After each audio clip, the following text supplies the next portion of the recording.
Hey everybody, it's Dina Rico from the Creativity Cave, and I have just, I think, the prettiest card ever to share with you. So I hope that you are as excited about this one as I am.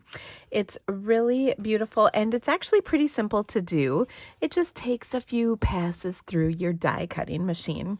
I am using the Garden Greenhouse bundle, and in this bundle there are a bunch of little flowers. So I die cut kind of a pile of them to make this card. I just kind of kept going. I don't think we'll need all of these. For the ones that I don't use, I'll just put in a clear envelope and tuck inside my case so that I can use them later. We carry these clear envelopes in the catalog. They're just clear medium envelopes. They'll fit a regular size card or any scraps that you have left over from your die cutting that you can put into your case. Now, all the supplies that I'm using today are listed in on my blog, and I put kind of the top few in the description of this video. The complete list is on my blog. All those links are in the description of this video, so you can check those out. And then at the end, I'm going to tell you all about my events going on here at the Creativity Cave. So to start, I've got a half a sheet of thick white cardstock. I love thick white cardstock for a card base. It's just a nice sturdy cardstock, and it looks really nice when you put your cards on a card base like this. I also have a piece of 4 by 5 1/4 inch In Good Taste Designer Series paper. Now we need to mark this up to create the split front card. That is what this is. It's called a split front card. And there's different ways you can do this. This is a template I got from a demonstrator friend of mine who shared this idea for our blog hop today. And what you're going to do is on the left-hand side, you're going to mark down 3/4 of an inch. So I'm just going to take a pencil and put a little mark there. And well, actually, I'm going to use a ruler. I had this done and I kind of messed up. So I redid it with another piece, but I didn't make the measurements. I just estimated them. We want the real measurements for our card. Okay, so I've got a little mark there. You might not see the mark on my cardstock, but it's there. And then we're going to put a mark at 2.5 inches. So this was 3/4 inch down on the left-hand side. Then we're going to go from the left-hand side over 2.5 inches and put a little mark. And then we'll make a cut from this point to that point. We'll also go over onto the right-hand side and go down 3 3/4 of an inch. And I'm going to put a little mark. And we'll also cut from that first point once again over to this point. So let's do all of that with our Stampin' Trimmer. This is a really handy tool to have. If you don't have a trimmer, I do recommend this. Is a great all-purpose trimmer. The blades stay sharp for a long time. The rulers are really nice to read. I'm just making sure those 2 points are in the track here. And then I will go ahead, I'm going to get the scoring blade out of the way and we'll trim. Okay, then I'm going to go from that same point that I just did over to this second point we did on the right-hand side of my paper. And I will put this down as well. And we'll trim back up. Okay, so we've got 3 pieces and we're going to put them on our card. So let me show you how that's going to go. Obviously that center piece we're going to pull out because that's where we're going to put all of our flowers. Now a little seal will hook you up just right on here. And so I just want to leave, the typical 1/8 inch border around all the edges.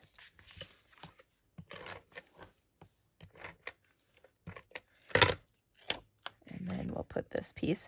It will line right back up with the first piece. So that's okay if they're touching, they should be. Okay, there we go. Now, the next thing that I'm going to do is stamp my sentiment. I want to do that before I add any of the flowers, just to make sure I don't run out of room. And that way I can ensure my flower placement is going to work with everything else. So what I'm going to do is, actually, I'm going to clean my stamp off really quick. And I'll take a Post-it note, because I want to stamp this in 2 colors. I thought it was kind of fun to bring out that pink in this sentiment. So I'm going to cover up the Blooms Forever, oops, with a Post-it note. And then I'm going to ink the top up with some early espresso ink, like so. Then I will remove the Post-it. This is an important step, everybody. Okay, I just want to make sure that my whole sentiment will fit on here, and I'm going to stamp that down. So that's stamped great. I'm going to clean my stamp. Just doing that off camera with my my chamois. And then this time I'm going to do the same thing. I'm going to use a Post-it note. I want a different Post-it so that I don't contaminate the ink pad with the ink that got on the first Post-it, because we're doing a different color this time. Okay, so I'm covering up the top portion of my sentiment this time. I'm going to ink this up in my Flirty Flamingo ink. Again, remove that Post-it. I can't stress enough the importance of that step. I've missed it before.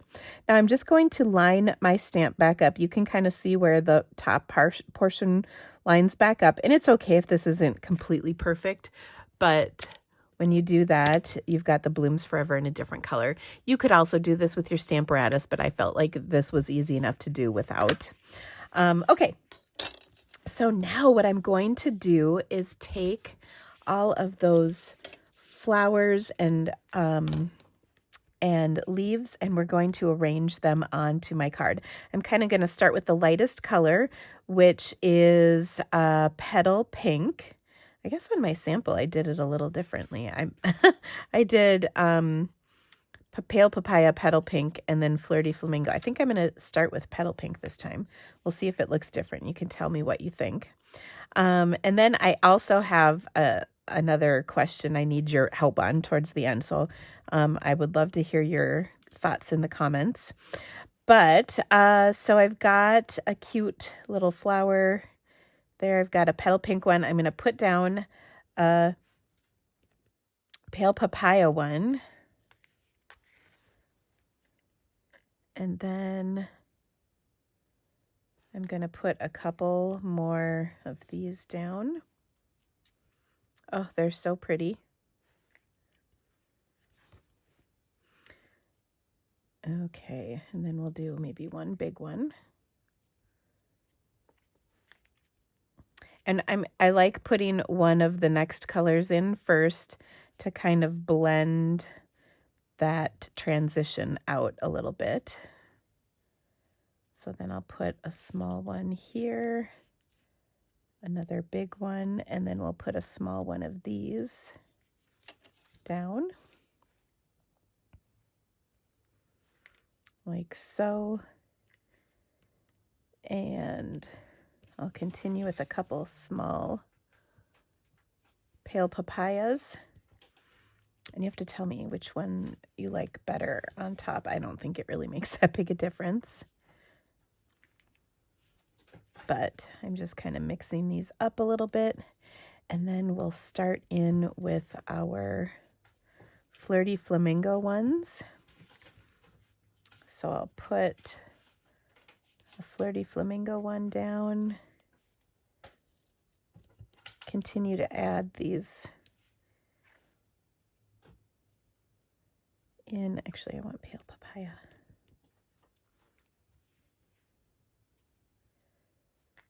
Oh, so pretty. I'll put a little Flirty Flamingo over here. And then once I have all these kind of arranged, then we'll add in the leaves where we see fit. And in some cases, I kind of rip some of the leaves off because I want to, I don't need the whole large leaf. I just need a few. And I'm going to pull that one out. And throw one more pale papaya one in here because I kind of like that mixing. Okay, so there we go. That looks pretty good. And then we need to tuck in some leaves in some places. So I'm going to start by putting a leaf right there. And then maybe a leaf right here. And right here. And as you can see, these stick out really far. So we may choose to pull some of those petals or leaves off just to make sure they're the right amount of green in here. We don't need to go too crazy. Let's see. I might pull out just a little peak right there. And then I've got a couple of single leaves that we can stick up here. I'm just ripping off those excess pieces where I need to. And I also like to, just like the flowers, I like to curl the petals or the leaves as well. Okay, so that looks pretty good. I'm going to start sticking these down. I'm going to just kind of pull out my leaves a little bit, and then we'll adhere to the flowers first. So here's where you pull out your glue dots. And sometimes it helps to have a take your pick tool to kind of help position these exactly where you want them. So we'll just start sticking these down, and it also helps pick them up, by the way. And you can see I like adding dimension to my flowers. I don't like keeping them too flat because I think that's a little boring. Now you can see I have a different pattern of designer series paper for the sample I'm making in the video. I photographed the top because I kind of like that paper better. But I just wanted to show you. This comes from the In Good Taste, which has a whole bunch of wood grain textures in it. It's a great set of cardstock. I would say it's actually one of the cardstocks I've used the most in the last couple of years because there's just so many wonderful patterns that go with just about everything. And I love the shabby chic look to this card. So I think this is a special card you would send to somebody because it is a little bit more effort to put this baby together, but I think it's so pretty in the end.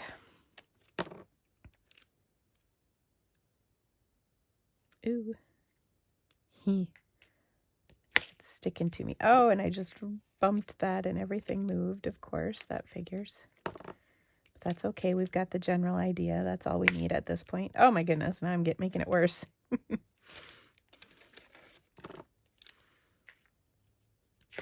Oh my gosh. My nail is sticking to the center of the flower, so that is what keeps happening, and I am not learning anything. It just keeps going. Okay, so I kind of got out of order here a little bit. See if we can kind of rein it all back in.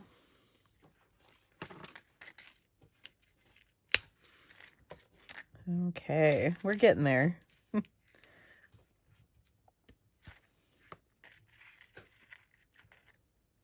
Let's see.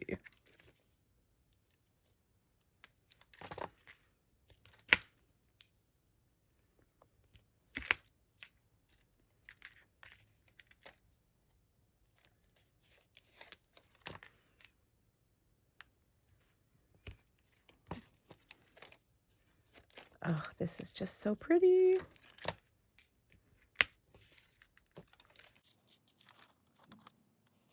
Okay, so I might speed up the process of getting all these placed in here for you.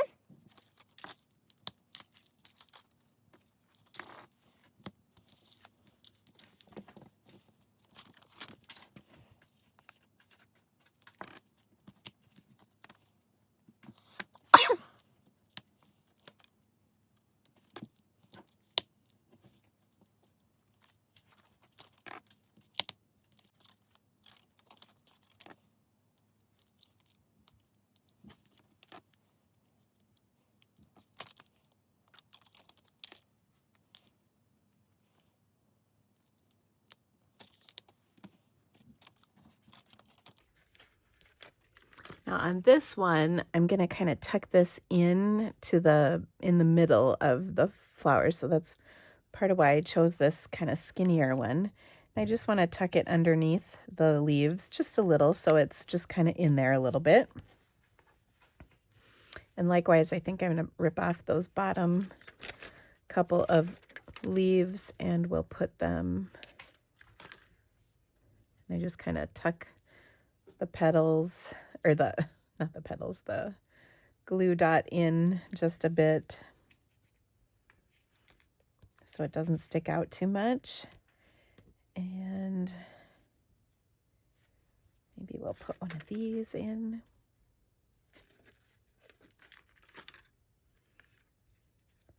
Over here. And I think that looks pretty good. Maybe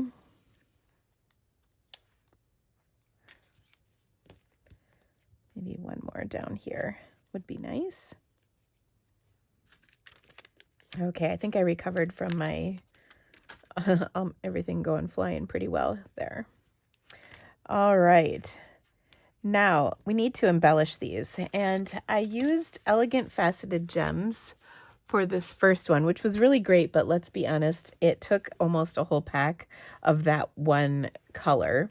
So that wasn't a super good use of my gems. So I thought I might try something a little different for this sample. And I thought I would use some champagne rhinestones for this one, because you get a whole bunch in one pack. So I could use up some of those larger ones and some of the smaller ones all in one card. And ooh, I have a few larger ones left over on this package and then it's gone. Oh, and you know how I love using up those. So I'm just going to use these, and I love the champagne tint. It's going to look really nice on these colors of flowers with that background. So this was kind of the perfect, let's just say more economical way, so that you're not using like a third of a pack of embellishments on a single card. Okay, so I'll put a couple more of these large ones in. Now this one is really covered up by that leaf, so I'm not going to put a large one. I'll save that for one of my other flowers. And then I will do maybe a medium one on this flower right there, since it's partially covered, and then small ones for the rest. And so you'll have to tell me if you like the Elegant Faceted Gems or the champagne rhinestones the best. Again, the Elegant Faceted Gems are on my sample card, and then the rhinestones are here. I'll hold them up together so you can make a side-by-side comparison.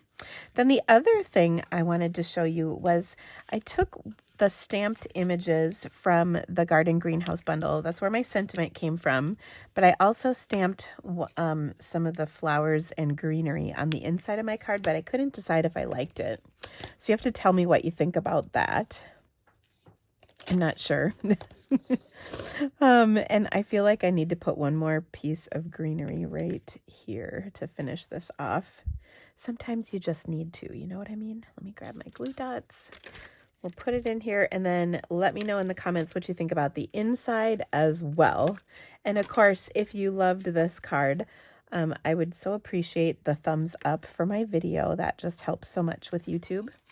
So here are the two different centers for embellishments, and then in here I stamped this. I don't know, I thought that might be a little much, and I'm not doing it on the inside of this one, so you have to tell me which of those you like best. But like I said, all the supplies and photos of this project as well as the template can be found on my blog. There's a link in the description of this video, as well as supplies and dimensions and colors that I used. So please check that out. If you have any questions, don't hesitate to reach out. And thank you so much for joining me today. Don't forget to give me the thumbs up and subscribe to my channel right here. And of course, if you'd like to purchase any of these supplies, they're all available in my online store. And of course, your business is just tremendously appreciated. It helps continue for me to bring more awesome videos just like this one to you each week. So, and then I just realized I promised I would tell you about my events coming up. So a couple things. The spring retreat is coming, and the retreat is in March. Sorry. The last day to get the early bird registration is February 28th on Monday. So make sure if you're interested in getting in on the retreat, you will get a discount and an extra gift. So we would love to have you join us. It's going to be so much fun. Also, I have a couple of events coming up. The first of which is the flowering tulips creativity to go kit comes out on Monday. There are some really beautiful projects featuring this bundle. I just love it. You can make these projects with the flowering tulips bundle, or some of the other tulip stamps and dies and punches we've had over the years will work as well on these projects. So you can check that out. I also have a really awesome Hello Beautiful online class that is coming out. These projects are so fun, and every time I use this bundle, I fall in love with it a little more. So I hope you'll check that out. And the last thing is, if you spend $50 in my online store, you can get the Artfully Composed All-Star Tutorial PDF for free. This is during the month of February 22. We'll have a new PDF next month, but these projects are really wonderful, so I encourage you to shop my online store so you can get on them. And one final thing, I also have my Sunshine and Creativity Delivered Cool Background Techniques box is coming out. You need to subscribe by the 28th of February to get this box, which will ship on approximately March 15th. The projects are so cool, and we use really fun techniques to make really cool backgrounds. So you'll really enjoy these projects. My creativity or Sunshine and Creativity Delivered boxes have been a huge hit with people.